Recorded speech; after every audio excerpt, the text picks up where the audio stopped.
అందరూ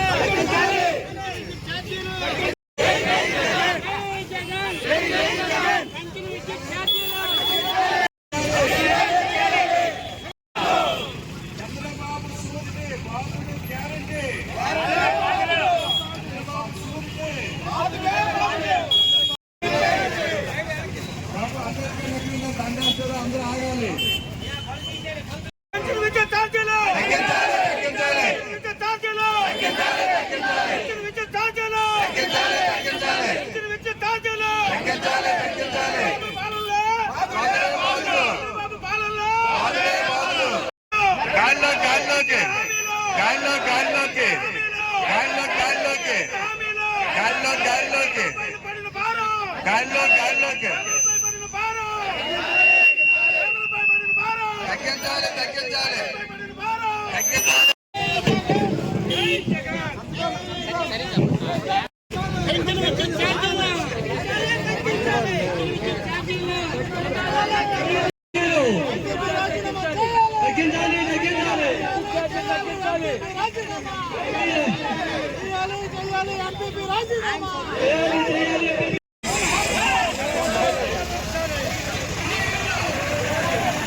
సోదరులకు, మీడియా మిత్రులకు, ఇక్కడికి విచ్చేసిన వైఎస్ఆర్ పార్టీ నాయకులకు, అభిమానులకు, ఈరోజు కరెంటు ఛార్జీలు మోత వలన ఇబ్బంది పడుతున్న 2.5 లక్షల మన నియోజకవర్గం చూస్తే ప్రతి ఇంటికి కరెంటు ఛార్జీలు పెను భారంగా తయారైన పరిస్థితిని బట్టి ప్రజలందరూ కూడా ఈ కూటమి పాలనలో చాలా ఇబ్బందులు పడుతున్నా బయటకు రాని పరిస్థితుల్లో వారు సతమతమవుతున్నప్పుడు ఎప్పుడు కూడా ప్రజల పక్షాన్ని ఉండే వైఎస్ఆర్ పార్టీ నాయకుడు, మాజీ ముఖ్యమంత్రి వర్యులు, వైఎస్ఆర్ పార్టీ అధ్యక్షుల వారైన జగన్మోహన్ రెడ్డి గారి పిలుపు మేరకు మరి ఈ రోజు కరెంటు ఛార్జీలు పెనుభారంగా మారాయి. అన్ని వర్గాల ప్రజలు కూడా అవస్థలు పడుతున్నారన్న కారణంగా ఈ రోజు ప్రతి నియోజకవర్గ కేంద్రాల్లో మరి మా నిరసన ర్యాలీ చేయడానికి వచ్చిన ప్రతి ఒక్కరికి హృదయపూర్వకమైన నమస్కారాలు తెలియజేసుకుంటున్నాను. ఈ రోజు కూటమి ఇచ్చిన హామీల్లో ఒక్కటి కూడా నెరవేర్చలేదు. ఒక పెన్షన్ కూడా వారు కేవలం పెన్షనర్లకి మాయ మాటలు చెప్పి ఆ రోజు పెంచి ఒక్కటే అమలు చేస్తున్నారు తప్ప ఇంకా ఏవి కూడా హామీలు ఇచ్చి ఈ రోజు పక్కకు తొక్కి ఈ రోజు డైవర్షన్ పాలిటిక్స్ ప్రకారంగా ప్రతిరోజు ఏదో ఒక కథలు చెప్తూ ఈ ప్రభుత్వం కాలయాపన చేస్తుంది. 6 నెలలైనప్పటికీ కూడా ఎటువంటి సూపర్ 6 హామీలు అమలు చేయలేదు. పూర్తిగా విఫలమైపోయిన ఈ కూటమి ప్రభుత్వం ఏదో రకంగా మరి మమ్మల్ని, మా పార్టీ నాయకుల్ని ప్రలోభాలకు లొంగ చేసి భయపెట్టి, సోషల్ మీడియాని కూడా భయపెట్టి ఈ రోజు మరి అరాచక పాలన చేస్తుందనేది యథార్థము.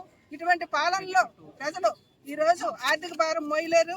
మరి ఆర్థిక భారాన్ని మరి ప్రజల మీదకి నెట్టి ఈ రోజు 15,000 కోట్ల భారాన్ని కరెంటు ఛార్జీల మీదే మోస్తున్నారంటే మరి అన్ని రానున్న రోజుల్లో అన్ని రకాలుగా ధరల విషయంలో కానీ, మరి రైతులకు మోసం చేసే విషయంలో కానీ, మరి విద్యార్థులకు ఫీజు రియంబర్స్మెంట్ అమలులో విఫలమైన విషయం కానీ, ఈ రోజు నిరుద్యోగ సమస్యని కానీ, యువతని కానీ మరి 50 ఏళ్ళకే పెన్షన్ ఇస్తామనేసి అన్ని వర్గాల వారికి ఇస్తాము, ఎస్సీ బీసీకి కూడా ఇస్తామని చెప్పి అన్ని కూడా మరి ఎలక్షన్ ముందు ఇచ్చినప్పుడు మరి 40 ఏళ్ల అనుభవం ఉన్న కూటమి నాయకుల్లో ఈ రోజు మరి ఏమైంది?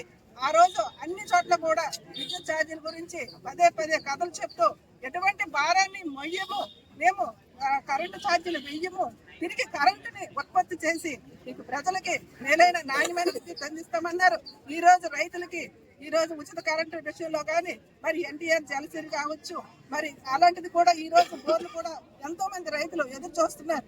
ఈ రోజు రైతులు పంట నష్టాన్ని చవి చూస్తున్నారు. కలిసిన ధాన్యాన్ని కూడా కొనుగోలు చేయలేని దుస్థితిలో ఉన్న కూటమి ప్రభుత్వం కళ్ళు తెరిచి ప్రజలకి ఏవైతే హామీలు ఇచ్చావో నీ అనుభవం పూర్వకంగా ఈ కూటమిలో ఉంటూ మరి ఈ రోజు ఏమి కడ చేయకుండా అమలుపరచకుండా ఈ రోజు మళ్ళా ధరల్ని తెలియకుండా ప్రజలకు మోసం చేస్తూ మరి సబ్సిడీలు అనేది అడ్జస్ట్మెంట్ చేస్తామని చెప్పేసి ప్రజలకు ఈ రోజు అత్యధిక బిల్లులు వచ్చాయి. ముఖ్యంగా హరిజన గిరిజనులకు 200 యూనిట్లు ఇస్తున్నప్పుడు 199 యూనిట్లు కాల్చుకునే వరకు సున్నా వస్తుంది.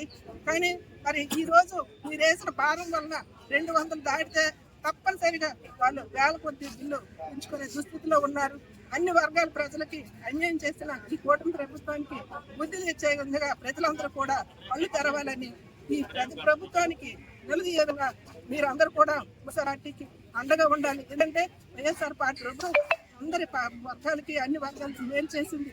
ఇచ్చిన నవరత్న హామీలే కాక అనేక హామీల్ని 100% అమలు చేసి ప్రజలకు వచ్చేటప్పుడు ఈ రోజు ఓటకు హామీలకి నమ్మి ప్రజలు ఓటేసినందుకు ఈ రోజు ప్రజలకు మీరు ఇచ్చిన 6 నెలల్లో అనేక రకమైన మోసాలతోటి ప్రభుత్వం ఈ నాయకులు, ఎమ్మెల్యేలు, మంత్రులు అందరూ కూడా స్వార్థపూరిత రాజకీయాలు దెబ్బతీసి ఈరోజు అడ్డదారిని అందరూ మీకు ఈరోజు ప్రజలకి పెట్టి మోసం చేస్తున్నారు తప్ప ప్రజలకి ఏ రకంగా కూడా మరి న్యాయం చేయాలన్న ఆలోచన ప్రభుత్వానికి లేదని ఈ 6 నెలల్లో దాటతెల్లమైంది. కాబట్టి మేము ఎప్పుడు కూడా వైఎస్ఆర్ పార్టీ మా నాయకుడు, మా వైఎస్ఆర్ పార్టీ అభిమానులు, నాయకులు అందరం కలిసికట్టుగా ప్రతి ఒక్క ప్రజలకి రక్షణ నిలబడతామని, మేము అనేక పోరాటానికి అందరూ సహకరించాలని, మరి అనేక పోరాటాలు రావడానికి ముందు చేస్తాం. మరి ఇప్పుడైనా కళ్ళు పెంచి ప్రజలకు ఇచ్చిన హామీలని, సూపర్ 6 హామీలని నెరవేర్చి మరి ఈ ప్రభుత్వానికి మరి కళ్ళు పెంచే విధంగా మా పోరాటాలు ఉంటాయని ఈ సభాముఖం తెలియజేసుకుంటున్నాం. ఇప్పటికైనా మీరు కరెంటు ఛార్జీని వెంటనే ఉపసంహరించుకోవాలి. మరి కరెంటుని ఉత్పత్తి చేసి మరింత ఏం చేస్తామన్న మాటలకి ఈరోజు గాలి వదిలేసిన మీరు ఇప్పుడైనా కళ్ళు తెరవాలని మీ ద్వారా కోరుకుంటున్నాం. మరి అందరికీ కూడా హృదయపూర్వకంగా ధన్యవాదాలు.